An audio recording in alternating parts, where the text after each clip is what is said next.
탤런트 최지우 씨의 부모님은 막상 딸이 연애 탤런트로서 연기 활동에 들어가자 고민에 빠졌습니다. 서울과 부산을 오가며 불규칙한 생활을 하고 있는 딸이 걱정이 되었다는 것이죠. 들쑥날쑥한 불성실한 신앙생활 때문에 더 고민이었습니다. 연기 생활뿐만 아니라 신앙생활 때문에 서울에서 함께 생활하며 뒷바라지를 냈다는 것이죠. 최지우 씨의 부모님은 철저한 신앙인으로서 딸이 연예인이 된 후에 철저히 하나님께 더 매달리며 딸을 위해서 기도했다는 것이죠. 특히 조그만 신앙생활이 흩어지면 당장 연예인 생활을 그만두라며 신앙생활을 우선적으로 담당했다는 것이죠. 연기생활을 하면서 신앙생활을 한다는 것은 매우 어렵다는 것이죠. 그런데 부모님의 열심을 보며 새벽 기도는 쌓지 못해도 주일 성수는 꼭 하려고 애썼다라고 최지우 씨는 말하고 있습니다. 탤런트 최지우 씨는 이제 하나님의 교회, 소망교회에 잘 출석하고 있다는 것이죠. 연예인 생활을 하면서 신앙생활을 한다는 것은 쉽지가 않습니다. 하지만 인생에서 가장 소중한 것은 신앙생활이요 교회 생활임을 기억하시기 바랍니다. 최지우 씨처럼 주일 성수만큼은 하려고 했던 신앙생활이 최지우 씨를 스타로 만들었다라는 것이죠. 교회 생활을 하면서 나는 어떤 마음의 자세로 하나님을 믿고 있는지 살펴보는 귀한 시간이 되시기를 바랍니다. 어느 날 한 젊은이가 스펄전 목사님을 찾아갔습니다. 그래서 고민이 있다는 거예요. 교회 가면 미운 사람도 있고 힘이 들어서 교회를 못 오겠다는 거예요. 그러면서 목사님께 얘기했어요. 목사님, 완벽한 교회가 없습니까? 완전한 교회가 있으면 좀 소개시켜 주십시오 라고 요청했습니다. 그때 목사님이 이렇게 말합니다. 형제요, 그런 좋은 교회가 있으면 나도 좀 소개시켜 주게. 내가 그 교회에 교인이 되고 싶네 라고 말했다는 것이죠. 그러면서 하는 말이 교회를 찾으면 결코 그 교회에 나가지 말게 라고 말했습니다. 왜냐하면 형제가 그 교회 가면 그 교회의 완전함은 깨어지기 때문에 그럴세 라고 말했다는 것이죠. 그 젊은이가 문제가 있다라는 말로 들리면 안 된다는 거예요. 왜 목사님이 이런 말을 했느냐? 인간이란 존재가 불완전한 존재라는 거예요. 완전한 교회인데 불완전한 존재가 들어가면 그 교회는 불완전해질 수밖에 없음을 목사님은 얘기하고 있다는 것이죠. 불완전한 인간이 모여서 형성하는 공동체는 언제나 문제들이 있을 수밖에 없다는 것이죠. 성경에서 교회를 그리스도의 몸으로 비유하고 있습니다. 이 말은 교회가 유기적인 관계로 형성되어진 공동체다라는 말입니다. 고린도전서 12장 27절이죠. 너희는 그리스도의 몸이요 지체의 각 부분이라 말씀합니다. 성도들을 지체라고 얘기하죠. 그래서 각자 한 명 한 명이 섞여서 아름다운 예수 그리스도의 몸을 이룬다라는 말입니다. 사랑하는 성도 여러분, 교회는 그리스도의 몸으로서 각 지체가 더욱 주님을 사랑하고 주일 성수함으로써 온전한 교회를 만들어가는 분들이 되시기를 예수 이름으로 간절히 축원드립니다. 오늘 본문은 우리가 잘 알고 있는 영적 전쟁에 관한 말씀이죠. 다시 말해 바울은 성도들이 수행해야 될 영적 전쟁은 혈과 육, 연약한 인간을 상대로 하는 싸움이 아니라 마귀의 세력과의 영적 전쟁임을 밝히고 있다는 것입니다. 영적 전쟁을 위해서 그리스도인들은 영적 무장을 함으로써 하나님의 전신갑주를 입어야 된다 말씀하고 있습니다. 그리스도인들이 영적 전쟁을 수행함에 있어서 성도들의 자세가 어떠해야 되는지를 설명하는 말씀이라는 것이죠. 다시 말해 성령 안에서 항상 깨어 기도하라고 말씀하고 있습니다. 병사가 아무리 무장을 철저히 한다 할지라도 깨어 적의 공격을 대비하지 않는다면 피랑코 패배할 수밖에 없다라는 것이죠. 그러므로 모든 무장을 갖춘 후에는 깨어 기도함으로 마귀의 공격을 대비해야 된다라는 것입니다. 오늘 말씀을 통해서 교회 생활 백서라는 제목으로 그리스도인들이 교회 생활에서 승리하는 삶을 살면 어떤 삶을 살아야 되는지 하나님의 은혜를 나누도록 하겠습니다. 어떻게 하면 교회 생활에서 승리할 수 있을까요? 첫째로 내 힘이 아니라 예수님의 힘으로 살아야 된다는 것입니다. 10절이죠. 읽어봅니다. 시작. 끝으로 너희가 주 안에서와 그의 힘의 능력으로 강건해지고. 아멘. 본절의 말씀은요, 인간의 절대적인 연약성을 말하고 있는 것입니다. 인간은 생태적으로 연약할 수밖에 없는 동물이라는 것입니다. 인간이 불행해지고 교만해지는 이유는 뭘까요? 자신의 연약함을 몰라요. 자신의 연약함을 인정하지 않기 때문에 교만해지며 불행해지는 겁니다. 언제든 자기의 힘으로 설 수 있다고 생각하기 때문에 사람은 넘어지게 되어 있는 것이죠. 따라서 인간은 고독하고 불안하며 무언가 허전함을 느낀다는 것이죠. 그래서 어떻게 합니까? 혈연, 지연, 학연동무 사람을 엮어서 거대한 이기적 집단을 만들어낸다는 것이죠. 이것을 자신들의 안전망으로 생각을 한다는 겁니다. 하지만 결코 이런 것들이 우리들의 안전을 보장해주지 않는다. 성경은 말씀하고 있습니다. 시편 146편 3절 4절이죠. 귀인들을 의지하지 말며 도울 힘이 없는 인생도 의지하지 말지니 그의 호흡이 끊어지면 흙으로 돌아가서 그날에 그의 생각이 소멸하리로다 말씀합니다. 여기서 귀인이라고 하는 말은 영향력 있는 사람 혹은 탁월한 위치에 있는 사람이란 의미죠. 월등한 존재들을 포함한 모든 인간에게 신뢰를 두지 말라는 말입니다. 왜냐하면 인간의 호흡이 끊어질 날이 올 것인데, 그러면 흙으로 돌아갈 수밖에 없는 먼지와 안개 같은 존재가 인간이기 때문에 그렇습니다. 생각이라고 하는 말은 무슨 말이냐? 인간의 계획, 인간의 목적을 의미합니다. 다시 말해 부자나 위대한 인물이 되겠다는 삶의 계획, 집을 세우기 위해서 기초나 벽돌을 쌓는 사소한 일들, 이 모든 것들을 생각이라고 성경은 말하고 있죠. 그런 이 모든 계획들, 목적들은 세상을 떠나는 날 나에게는 아무런 의미가 없어진다라는 것이죠. 인간은 참으로 약한 존재죠. 파스칼은 이렇게 얘기합니다. 인간은 생각하는 갈대다라고 말이죠. 정말로 생각마저도 갈대처럼 흔들리는 것이 우리 인간이라는 겁니다. 셰익스피어는 이렇게 말했죠. 약한 자여 그대 이름은 여전이라 말했습니다. 근데 여자만 약한 것이냐? 아니죠. 모든 인간은 모두 약하다라는 말입니다. 이런 연약함을 지닌 인간을 하나님께서 주시면 위대한 사람이 되는 것이죠. 하나님의 힘과 능력으로 인생을 살아가면 연약함과 부족함이 하나님의 능력으로 바뀔 수 있음을 믿으시기 바랍니다. 아멘.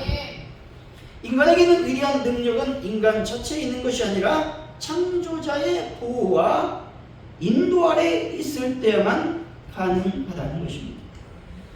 영국의 국왕 중에서 가장 약한, 가장 인격적으로, 용모적으로, 학식적으로 아주 저속한 왕이 있었어요.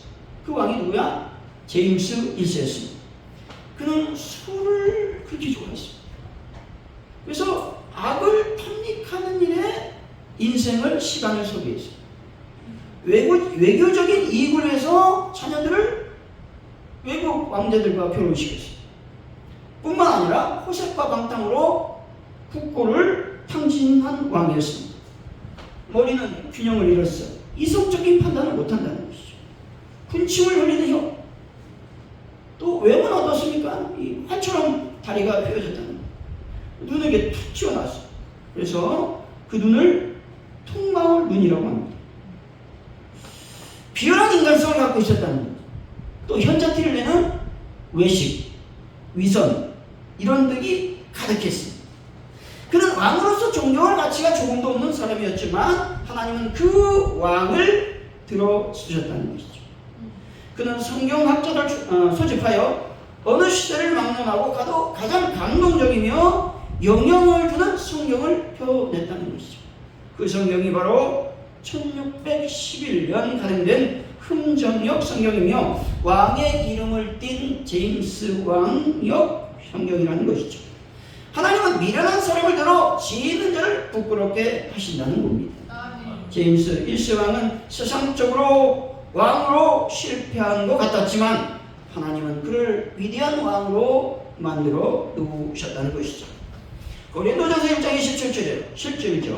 그러나 하나님께서 세상에 미련한 것들을 택하사 지혜 있는 자를 부끄럽게 하려 하시고 세상에 약한 것을 택하사 강한 것들을 부끄럽게 하려 하시며 말씀합니다. 여기서 택했다라는 말은 뽑아냈다라는 말이죠. 하나님께서 특별한 목적을 위하여 선택했다라는 말씀인 것이죠. 하나님께서 세상에서 어리석고 약하다고 생각하는 자들을 선택하신다는 겁니다. 다시 말해서 겸손한 자들을 선택하신다는 거죠. 이런 선택이야말로 외적인 조건이 일시적이며 무의미하다라는 말입니다. 아무리 잘생겨도 아무리 지식이 풍부해도 하나님의 선택을 받을 수 없는 자가 있으니 그들은 교만한 자들이다 라는 것이죠. 구원의 조건에 있어서도 마찬가지죠. 외적인 조건이 아니라 하나님의 전적인 선택에 의한 것임을 말씀하고 있는 것이죠. 뿐만 아니라 하나님의 사역을 감당할 때도 마찬가지라는 것이죠. 하나님의 일은 하나님의 은혜로 하는 것이고 예수의 힘과 능력으로 하는 것임을 믿으시기 바랍니다.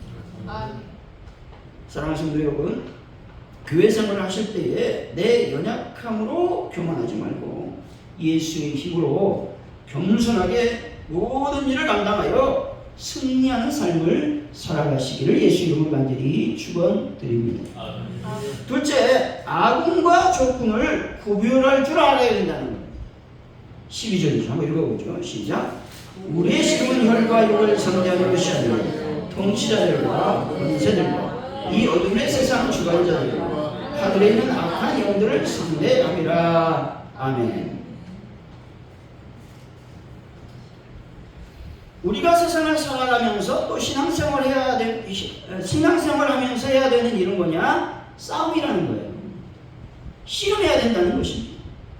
그러면 우리의 씨름이 무엇이라고 바울은 말합니까?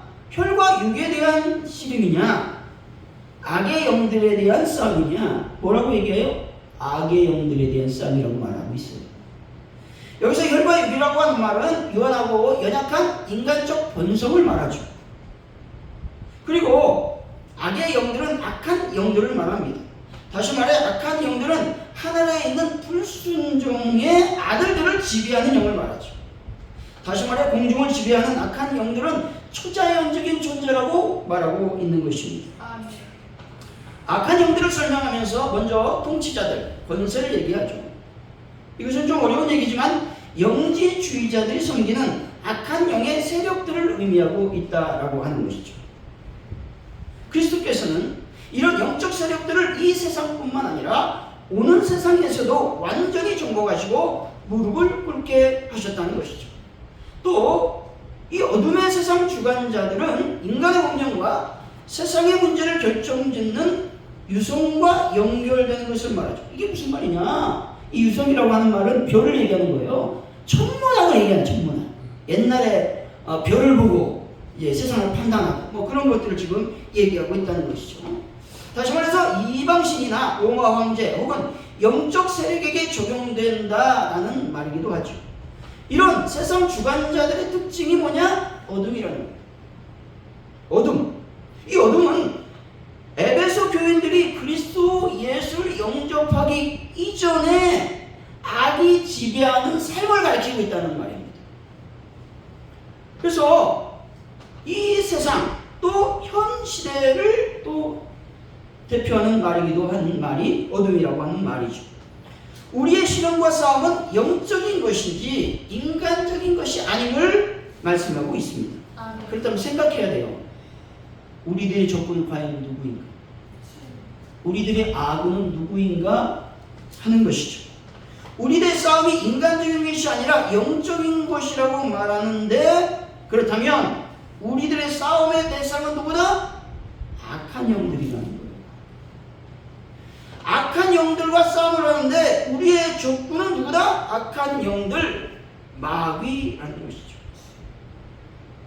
우리 인간이 싸움의 대상이 아니라 악한 마귀, 사단, 귀신이 우리의 적군이라고 하는 말입니다. 성도들은 우리의 적군이 아니라 아군이라는 것을 여러분이 기억하시길 바랍니다. 아멘. 때문에 아군을 공격하면 돼요, 안 돼요? 안 되는 거죠. 성도들을 공격하면 안 돼요. 그것은 누가 하는 짓이다? 사단이 하는 짓이다. 여러분, 성도를 누가 공격해요? 신천지들이 공격한다니까. 아시겠어요, 여러분? 그거 사단의 짓이죠. 그것을 여러분 기억하셔야 됩니다. 마태복음 16장 23절이죠. 예수께서 돌이키시며 베드로에게 이르시되 사단아 내 뒤로 물러가라. 너는 나를 넘어지게 하는 자로다. 내가 하나님의 일을 생각하지 않고 도리어 사람의 일을 생각하는도다 말씀합니다. 예수님께서 십자가의 죽으심과 고난에 대해서 자신의 운명을 제자들에게 말씀하셨습니다.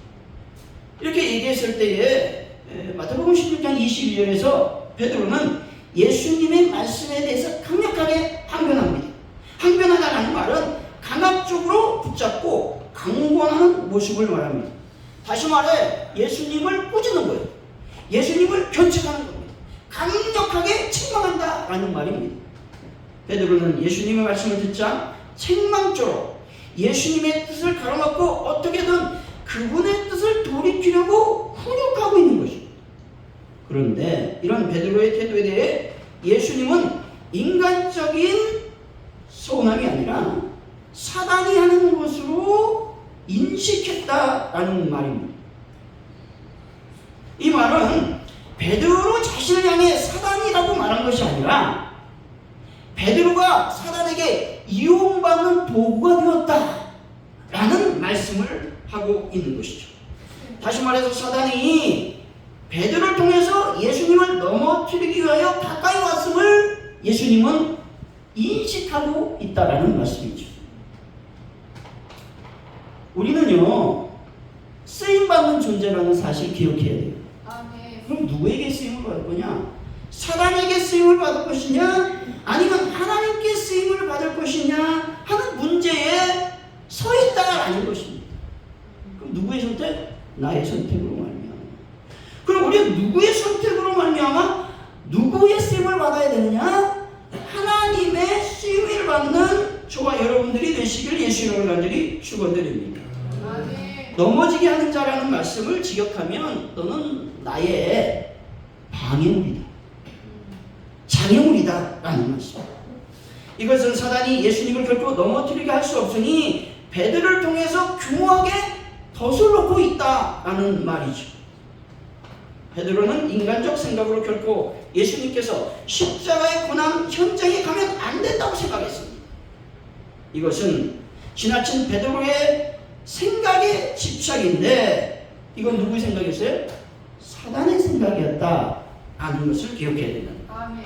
사랑하는 성도 여러분, 성도는 아군이지 적군이 아님을 기억하시기 바랍니다. 아멘. 따라서 항상 사단에게 쓰임받지 말고 하나님께 쓰임을 받는 분들이 되시기를 예수 이름으로 간절히 축원드립니다. 아멘. 셋째로 어떻게 하면 교회 생활에서 승리할 수 있을까 하는 것입니다. 하나님의 전신갑주를 입어야 된다 말씀합니다. 11절이죠. 한번 읽어봅니다. 시작. 마귀의 관계를 대적하기 위하여 하나님의 전신갑주를 입으라. 아멘. 마귀는 관계를 부려 성도들이 신앙생활, 교회 생활을 온전히 하지 못하도록 만든다는 겁니다. 여기서 관계라고 하는 말은 눈에 드러나게 그들의 어떤 권세, 능력을 휘두르는 것이 아니라 단지 속이는 일을 한다는 거예요. 마귀의 주된 업종은 뭐라고 말씀드렸어요? 속이는 겁니다. 에덴 동산에서 하와와 아담을 누가 속였어요? 사단이 속였다는 거예요. 그리고 경건한 다윗을 속여서 범죄하게 만들었던 존재가 사단이었습니다. 마귀는 광명한 천사로 가장하여 성도들을 넘어뜨리는 일을 한다는 것이죠. 여기서 중요한 것이죠. 사단은 우리에게 접근할 때 철저히 이성적으로 합리적인 생각을 이야기한다. 그래야 넘어올 거 아니겠어요? 불합리한 얘기, 비이성적인 생각을 하면 절대 우리가 호응을 하지 않겠죠. 여러분들이 그렇다고 생각하는 것을 말한다. 그래야 동의가 될 거 아니겠어요? 그런 말을 해야 이 사단에게 동조할 거 아니겠습니까? 이걸 우리가 늘 기억하고 있어야 된다는 거죠. 그래서 여러분, 낚시할 때 고기가 안 잡히잖아요. 그럼 뭐예요? 떡밥을 막 던집니다. 그럼 고기가 몰려들겠죠. 그럼 거기서 걸리는 거예요. 사단은요, 여러분 주위와 사람들에게 떡밥을 계속 던지고 있어요. 여러 걸려들라. 요놈 잘 걸렸다. 여러분, 그걸 속으면 안 된다. 그래서 성도는요, 영적인 분별력이 생겨야 된다는 거예요. 그래야 영적인 세력인 마귀의 일을 분별할 수 있다는 것입니다. 13절이죠. 한번 읽어봅니다. 시작. 그러므로 하나님의 전신갑주를 취하라. 이는 악한 날에 너희가 능히 대적하고 모든 일을 행하되 서기 위함이라. 아멘. 마귀를 대적하려면 어떻게 되느냐? 하나님의 전신갑주를 입고 취하라고 말씀하고 있죠. 전신갑주 이제 말하고 있는데 그 중에서 먼저 진리의 허리띠, 의의 호신경에 대해서 말하고 있죠. 14절입니다. 한번 읽어봅니다. 시작. 그런즉 서서 진리의 허리띠를 띠고 의의 호신경을 붙이고. 아멘. 진리라는 말은 복음이라기보다 진실함과 충실함이라고 하는 의미가 있습니다. 호신경이라고 하는 말은 목에서부터 허벅다리까지 가리는 것으로서 가슴과 폐를 보호하는 이제 전쟁 도구를 얘기하고 있습니다. 여기서 의라고 하는 말은 올바르고 선한 도덕적 완전함을 의미하고 있다는 것이죠. 의롭게 살아야 사단이 공격할 수 없다는 거예요. 공격해도 막아낼 수 있다는 겁니다. 15절 한번 읽어보죠. 시작. 평안의 복음이 준비한 것으로 신으시고. 그럼 둘째는 뭐냐? 전신갑주 중에서 평안의 복음의 신발을 신어야 된다는 거예요. 여기서 복음이라고, 평안의 복음이라고 하는 말은 무슨 말이냐? 우리의 평화의 신 예수 그리스도 안에서 구현된 것으로 수직적, 수평적 화해를 말합니다. 그럼 수직적, 수평적 화해는 뭐냐? 수직적 화해라는 말은 하나님과 나와의 관계, 회복을 얘기하죠. 화해를 얘기하죠. 그리고 수평적이라고 하는 말은 나와 누구와? 이웃과의 화해를 얘기합니다. 이 복음을 통해서 원수되었던 하나님과의 관계가 회복되는 거예요. 그리고 이 복음을 통해서 유대인과 이방인과의 벽이 허물어지는 것을 말합니다. 그럼 우리가 추구해야 되는 신발은 뭐냐? 평화라는 거예요. 평화를 신고 공동체에 들어가라는 거예요. 평화를 신고 봉사하는 거예요. 평화를 신고 전도하는 것이죠. 그래서 평화의 신발을 신으라고 말씀하고 있습니다.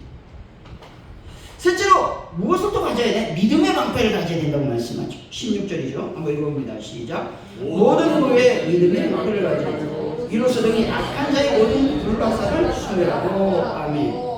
여기서 믿음이라고 하는 말은 그리스도의 능력을 의지하는 온전한 신뢰를 말하고 있습니다.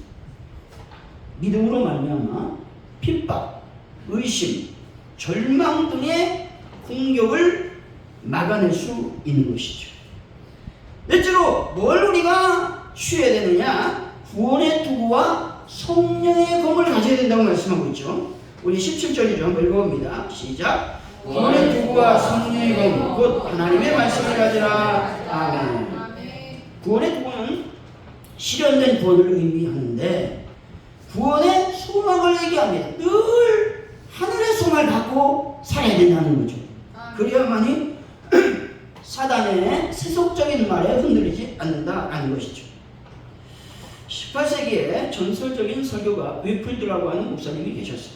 이분은 항상 잠자기 전에 열댓 15가지 항목을 점검하면서 하루 일과를 마무리했습니다. 그래서 삶을 엄격하게 체크했습니다. 첫째로 개인 기도를 열심히 했는가. 둘째로 작정해 놓은 시간에 기도했는가. 셋째로 매 시간 부르짖었는가. 넷째로 대화하기 전이나 후에 나 자신이 행하려고 하는 것이 하나님께 영광을 돌릴 수 있을지 심사숙고했는가. 다섯째, 기쁜 일이 있을 때 즉시 하나님께 감사했는가. 여섯 번째, 하루 일과를 미리 계획하는 일을 잊지 않았는가. 일곱 번째, 모든 일에 순수하였고 또한 단성하고 있었는가. 여덟 번째, 내가 행할 수 있는 선한 일을 감당하거나 행할 때 뜨거운 열심을 갖고 있었는가. 아홉 번째, 말하거나 행할 때 온유했는가, 명랑했는가, 부침성 있는 태도를 가지고 이야기했는가. 열 번째, 다른 이들에 대하여 교만하거나 허탄하게 굴거나 참지 못하거나 투기하지는 않았는가. 11번째, 먹고 마실 때마다 자신을 돌아보며 감사한 마음을 가졌는가. 12번째, 위대한 너의 규칙을 따라 하나님께 감사하는 일에 시간을 들였는가. 13번째, 연구하는 일에 부지런했는가. 14번째, 다른 사람에 대하여 불친절하게 생각하거나 말하지는 않았는가. 15번째, 나의 모든 죄를 고백했는가. 이 15가지를 매일매일 점검하는 거죠. 하나님의 전신갑주를 입었다가 다 되는 것이 아니라 이런 생활에 철저한 점검이 있어야 된다라고 하는 것이죠. 이 풀드 목사님이 가장 중요한 핵심 몇 가지, 세 가지를 얘기하죠. 기도하는 거예요. 감사하는 것입니다. 죄를 고백하는 것이죠. 이 세 가지를 끊임없이 매일매일 반복해서 했다라는 겁니다.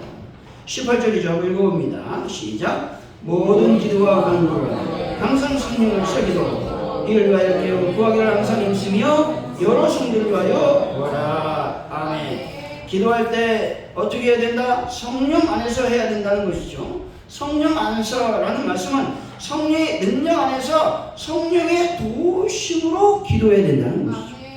이 말은 뭐냐? 기도할 때 내 생각대로 내 자아가 들려주는 음성을 따라 기도해서는 안 된다라고 하는 겁니다. 그럼 목사님, 과연 자아의 음성과 하나님의 음성, 성령의 도우심을 어떻게 구분할 수 있습니까? 잘 못하죠. 때문에 기도하기 전에 어떻게 해야 된다? 성령이여 나의 기도를 인도하여 주옵소서. 성령님 도와주셔서 성령님으로 기도할 수 있도록 인도하여 주옵소서 라고 기도를 먼저 시작해야 된다는 겁니다. 깨어 구해야 된다고 말하죠. 기도할 때 깨어 있어야 된다는 겁니다. 이 말은 다시 말해서 무시로 모든 시간에 항상 기도하는 것을 말한다는 거죠. 여러분, 하나님의 전신갑주도 있고 전력으로 기도하는 분들이 되시기 바랍니다. 결론적으로 교회 생활에서 승리하려면 먼저 하나님의 일은 오직 예수님의 힘과 능력으로 해야 되는 것이죠. 악은과 적군을 정확하게 분별할 줄 알아야 되는 것이죠. 셋째, 하나님의 전신갑주를 입어야 되는 것입니다. 사랑하는 성도 여러분, 모든 일을 예수의 힘으로 하고 하나님의 전신갑주를 입고 마귀를 대적하시기 바랍니다.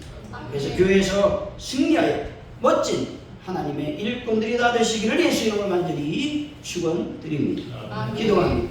하나님 아버지 감사합니다. 오늘 교회 생활, 신앙 생활 할 때에 하나님의 지침을 주시니 감사합니다. 내 힘이 아니라 예수의 힘으로 하기를 원합니다. 아군을 공격하지 않는 정직한 일꾼이 되기를 원합니다. 또 하나님의 전신갑주를 입게 하여 주옵소서. 감사합니다. 예수님의 이름으로 기도하옵나이다. 아멘.